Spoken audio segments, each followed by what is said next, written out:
This right here is Martin St. Louis, a Stanley Cup champion, two-time leading scorer, and MVP winner. Now, think about the optics here. Before his arrival to Montreal, this man went from coaching children to being recruited into being the head coach of the most historic team in NHL history. And upon this news, many fans and analysts had their doubts. Typically, we see past NHL legends transition into coaching in the minors, if not juniors. So this big of a step up could have been a complete and utter disaster. Keep in mind, when St. Louis took over the team, they had a record of 8-30-7. Here's Boldy to bring it in. Kaprizov for Boldy, scores! This one will get done cleanly. Savard dumps it in. It's game over. Because after making it to the Stanley Cup final the prior season, they were the only team to ever make it to the final, only to start the season dead last in the entire NHL. This team was setting records for all the wrong reasons. However, when Marty St. Louis came in, something would click. Yeah, those guys really do an amazing job. Here's Evans with a tip-in goal against the Rangers. Anderson shoots, save, rebound, Dvorak scores here. And they score again. Number 20. And they've got 10.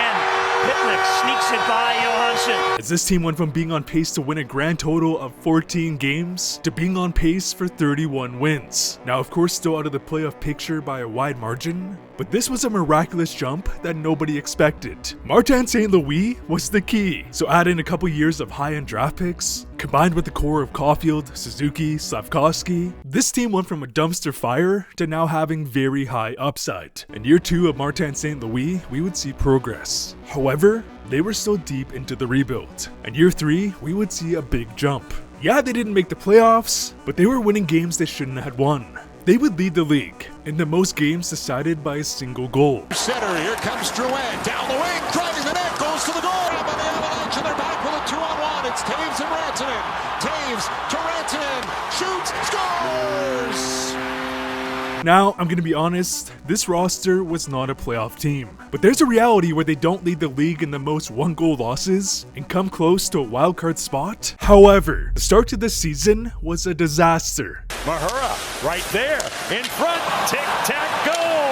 Eli Tolvanen slams it home. And they will have to pick up where they leave off come Thursday in Toronto. As they would start the season with 5 wins and 12 losses. All of the progress that this team made from last season, from the looks of it, it was gone. They were dead last in the entire NHL. What in the hell is going on? And because of this, there were many fans and analysts seriously discussing the topic of firing Martin St. Louis, a terrible decision by Martin St. Louis that could cost him his job and lead to his downfall. Martin St. Louis may step down as Canadiens' head coach, according to NHL analysts. Rumblings of a coaching change in Montreal with Martin St. Louis possibly stepping down. By no means did sane people or Habs fans actually consider this an option, but the start of the season was so disastrous that it would become an actual talking point. Yet, in the last several weeks, we would witness something crazy. And today's video is sponsored by SeatGeek. With the NHL, NBA, NFL seasons in full swing, with so many amazing concerts on the horizon, SeatGeek is the premier app to find the best deals on tickets. SeatGeek rates on a 1 to 10 scale. Green dots mean you're getting a great deal. Red, not so much. But here's the best part. Whether you've used SeatGeek in the past or are a first-time user, if you download the SeatGeek app or click the link down below and use code RobTalksHockey10, you'll receive 10% off your order to a maximum of $25. Every year I try to go to at least a couple Oilers games to watch McDavid play in person, where I can get tickets for $111 with my discount code $100. So thank you so much to SeatGeek for sponsoring today's video. Heading on a road trip, 4 out of the next 5 games we're facing off against the previous 4 Stanley Cup champions. Who made this schedule? That's actually absurd. This right here was make or break for the season, and it just so happened to be an impossible task. The first matchup was against Florida. Not only that, they decided to start a 23-year-old rookie goalie in Jacob Dobes. Welcome to the big leagues, kid. You're facing off against the defending Cup champs in their home barn. Now in the second period, Dobes makes a massive save to prevent the first goal of the game. Tkachuk hits one. Bennett fires pad save. Now heading up the ice, Laine makes a power move to protect the puck behind the net, as he would end up scaving off 3 Florida defenders. If he would have just simply thrown the puck on net or dumped it in, this play would have been dead and the puck is going back the other way. But instead, he would use his size to protect the puck and allow his line mates to catch up. He gets the puck to Goulet, Goalie at the point, sends it across, put in front, and they score! Later into the second, we would see another goal generated from Laine. And believe it or not, it was due to back checking. After Florida took the puck away at their blue line, Laine uses his reach to sneak behind the opposition and disrupt the play, leading to a turnover. Newhook gets the puck up to Doc. Doc is in all alone on night! Doc to the backhand, and he scores! And after being up 3-0, we would see exactly why Montreal has been on a heater. For one, take a look at this defensive structure. One forechecker taking away the pressure of an instant breakout pass, which allows their man to change, which now leaves 4 guys back going man on man. And if you didn't know, this right here is called trap defense, trying to force a turnover at center ice, or at the very least, this structure forces Florida to rely on a dump and chase play. The upside of trap defense is that you can reliably shut down the other teams. The downside, well, we've been seeing a decrease in scoring and shots. So I'll let you decide if it's good for the game. Montreal from this play would pressure a turnover. Caulfield sneaks behind the defenseman. 9 out of 10 overall. Caulfield in front, and he scores. This game was a complete masterclass and truly showed the upside of this team. The rookie Dobes in his first game would get a shutout against the defending Cup champs. Montreal Stars showed up big when it mattered, and even though Patrik Laine failed to register a point, he would play an amazing game, as Laine in the past solely relied on his shooting ability. As well, little in front. Here's Laine. Scores!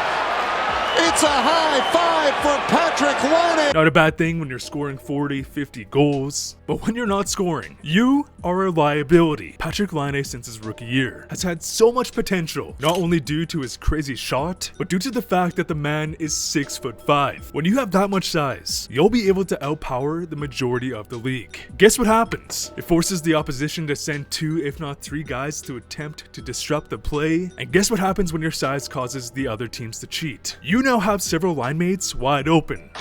Goalie at the point, sends it across, put in front, and they score! In fact, I would say it all comes down to a lack of effort, on top of Laine just not buying into systems in the past. But if he can continue to play this style of game, we may just see the best version of Laine yet. In the next matchup, Montreal would upset Tampa 5-3 off a back-to-back. Against Vegas, we would see another layer added onto this run, as Vegas would go up 2-0 in the second. And keep in mind, Vegas is the top team in the league. They are primed for another Stanley Cup. Montreal at this point should have been dead in the water. But with 2 minutes left in the second, we would see why I believe the combination of Suzuki, Caulfield, and Slav has so much upside. Slav is their #1 forechecker. So okay, a big-bodied winger applying pressure to turn over the puck. Check. He gets the puck to Nick Suzuki, who's been proving to be a top playmaking center in the league. Check. He winds up for a fake slapper. This causes the Vegas defender to freeze, expecting the shot. But no. Bukowski picked it up. Suzuki centers and Caulfield score. He would find Caulfield backdoor with an unbelievable passing play.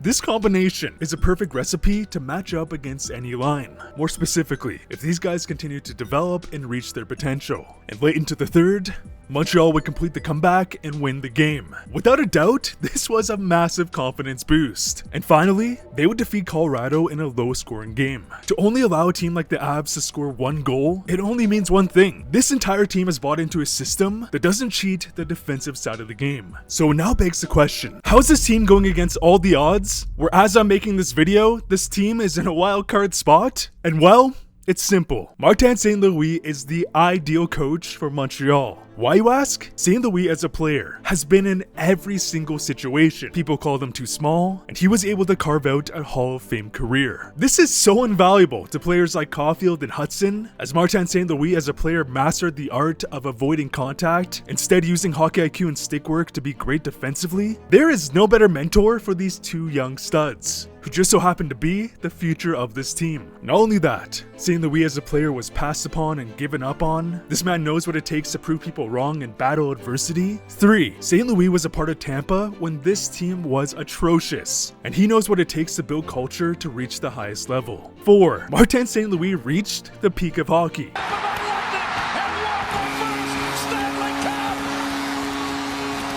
An MVP, 2-time leading scorer, Stanley Cup winner.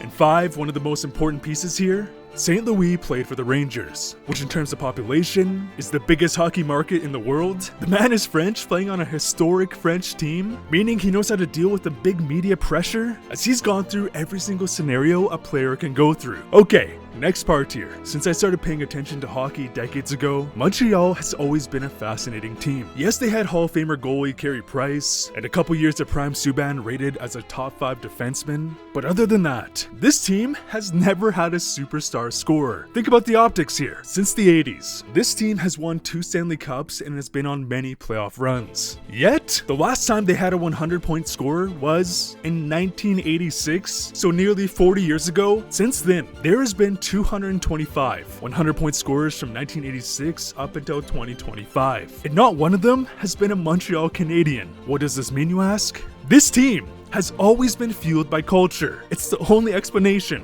because when you have a team of culture and chemistry rooted into the organization, that team will always punch above their weight class, which also helps explain their run to the final against Tampa. So add on the fact that you have a coach like Martin St. Louis. He has the ability to coach through every single situation. It can lead to runs like this, where Montreal made NHL history. Oh, not every team is making history. Well, they kinda are here. They were a non-playoff team and somehow had a schedule to face off the prior 5 Stanley Cup champions and would somehow win every single game. It's actually absurd. So what happens when this culture is amplified by Martin St. Louis, combined with the fact that they finally have some of the best young stars in the league? Caulfield, Suzuki, Slav. Hudson has been unbelievable, on top of Dobes coming out of nowhere. They arguably have the best goalie prospect in Jacob Fowler. Ivan Demidov, who is looking like a monster. The Canadians have superstar upside in every single position. So combined with deep-rooted culture, this team, they're not ready yet, but they have proved to me that they have what it takes to build towards a very scary team.